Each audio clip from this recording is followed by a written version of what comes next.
Alright, here we're going to do another few transactions. This assumes that you've already looked at analyzing transaction sheets, part 1. And now we're going to go and do a few more transactions. Let's say for our next transaction that the business bought another cookie oven. However, this time they went to the vendor and arranged to pay for it later.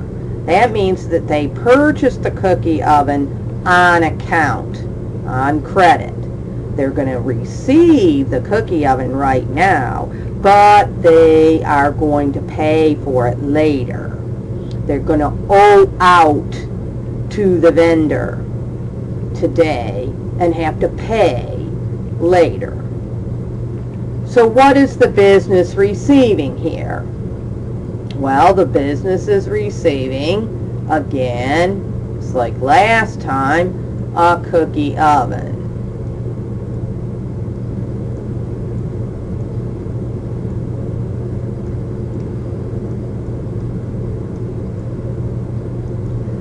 What is the business giving up?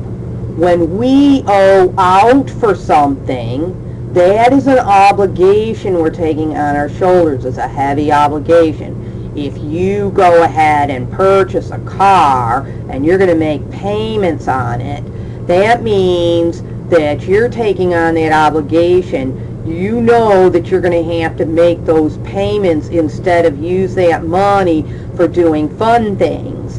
And so you're taking on that heavy obligation. And that's what we're giving up here. We're giving up the fact that we now are taking on that obligation, that we now owe out to some other organization or some other group. We owe out, in this case, to the vendor.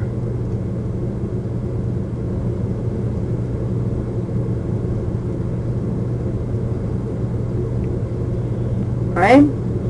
Now, I need to choose accounts. Well, again, I'm going to take a look at the cookie oven, and the business owns the cookie oven, so I, again, am going to look under assets, and again, I see that there is an account called equipment on the chart of accounts. And that is an asset because we own it.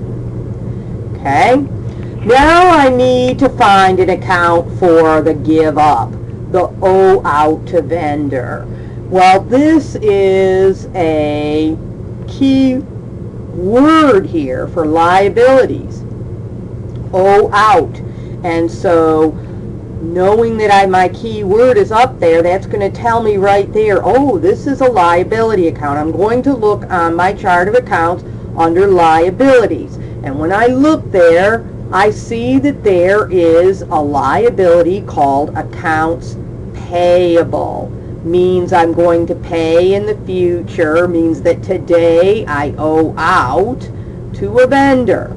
If it was notes payable, I would owe out to a bank. If it's wages payable, I owe out to the employees.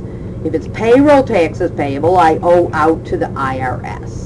Okay, so here we're going to use accounts payable, and you can put an A/P-A-Y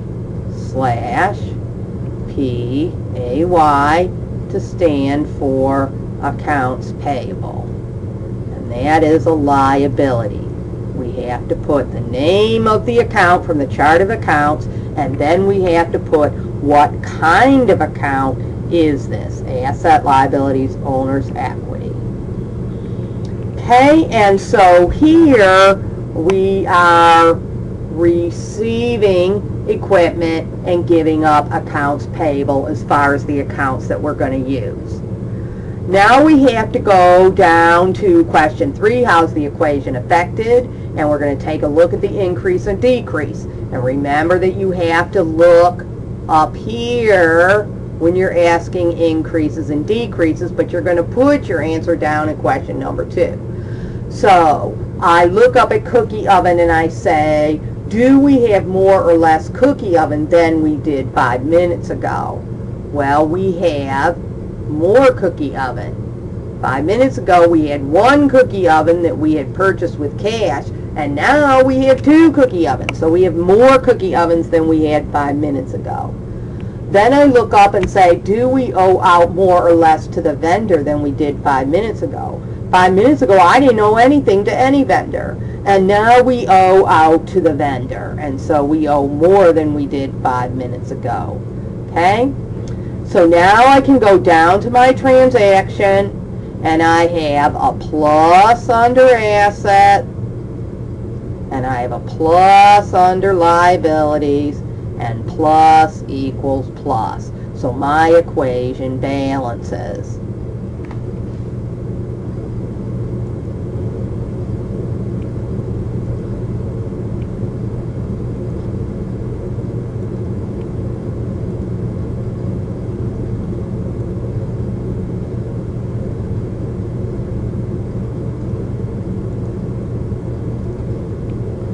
So let's take a look at another transaction. Here, let's say that we're making a payment to that vendor. Okay, so we had purchased that cookie oven on account in the past, and now some time has gone by and we want to make a payment on that cookie oven that we had purchased in the past. So in this case, the business is giving up cash. Okay? They're writing a check out to the vendor, and so they're giving up cash out of their checking account.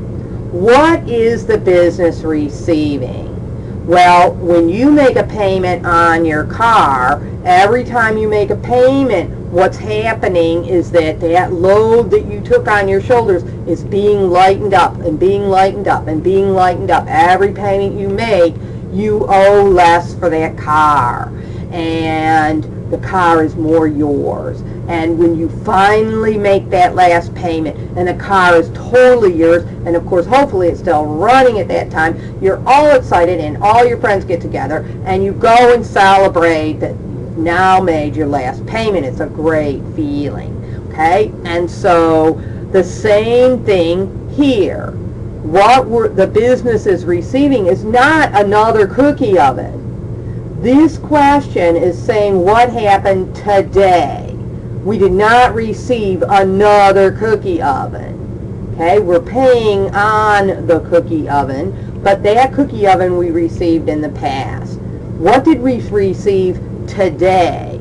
Today we had our obligation lightened off of our shoulders. Today what we received was the fact that we owe out less to the vendor than what we did before.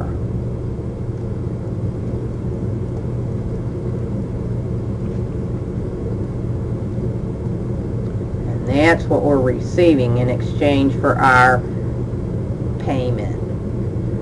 Okay?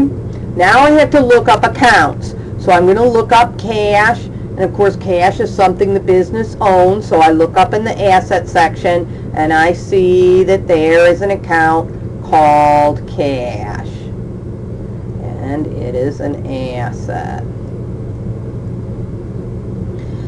Then I look at my receive, and I have a key word here, owe out. That tells me right there that this is going to be in the liability section of my chart of accounts. And so I look in the liability section and I look for something that means owe out to vendor, and I see an account called accounts payable.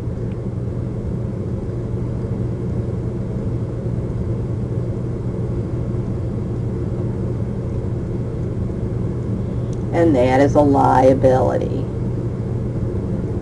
Okay? Now I have to ask about increases and decreases. Do we have more or less cash than we did 5 minutes ago? we have less. We paid some out of our checking account, and we now have less in our checking account.